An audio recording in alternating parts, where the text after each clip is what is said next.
O Supremo Tribunal Federal forma a maioria e deve seguir com o inquérito das fake news. Luciana Verdolim. O julgamento ainda não acabou, mas já existe maioria aqui no Supremo Tribunal Federal para dar continuidade na casa ao chamado inquérito das fake news.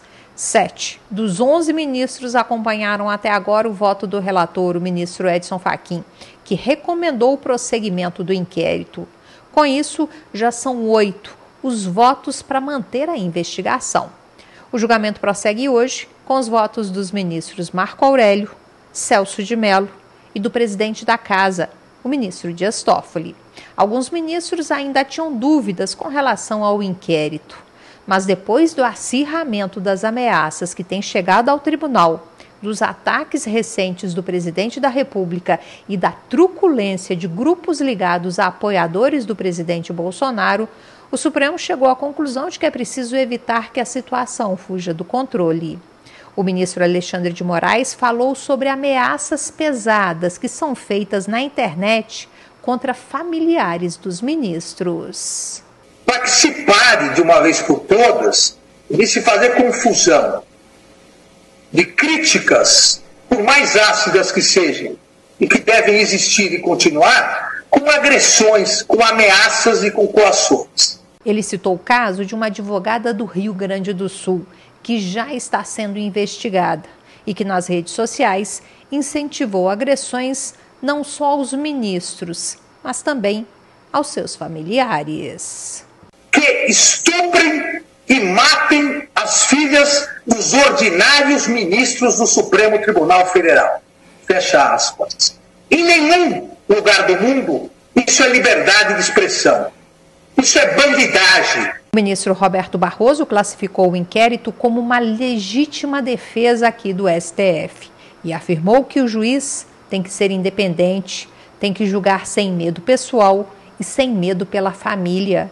Ele rebateu críticas ao fato do Supremo, nesse caso, estar investigando e depois levar o caso a julgamento. Há diversas hipóteses na legislação brasileira incontestavelmente válidas de investigações que são conduzidas nem pela polícia, nem pelo Ministério Público, mas por outras instituições. Há investigações que são conduzidas pela Receita Federal, pelo Banco Central, pela Comissão de Valores Mobiliários. Já a ministra Rosa Weber afirmou que ataques deliberados ao Supremo estão longe de traduzir a tão falada liberdade de expressão, enquanto que o ministro Gilmar Mendes justificou que o STF tomou a iniciativa de abrir o inquérito porque quem deveria estar à frente da situação não fez nada. O Ministério Público Federal não adotou as providências cabíveis. Nessa linha, diversas manifestações de agentes públicos e particulares, com a incitação à prática de atos inconstitucionais e antidemocráticos, como o fechamento desta corte e até mesmo a prisão ou a destituição dos seus ministros de suas funções, não foram objeto da devida atenção por parte da PGR até a instauração do inquérito pelo tribunal.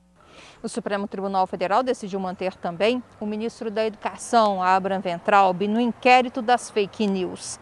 O ministro foi incluído depois de ter chamado ministros do tribunal de vagabundos e ter dito que eles deveriam ser presos.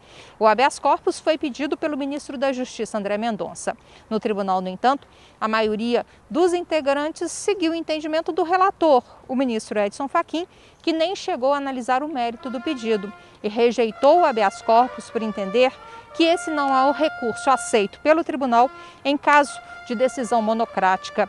O placar ficou em 9-1. O ministro Marco Aurélio Mello foi contra a manutenção do ministro no inquérito e o ministro Alexandre de Moraes se declarou impedido, uma vez que foi ele quem determinou a inclusão de Weintraub nas investigações e ele também é o relator do inquérito das fake news. De Brasília, Luciana Verdolim.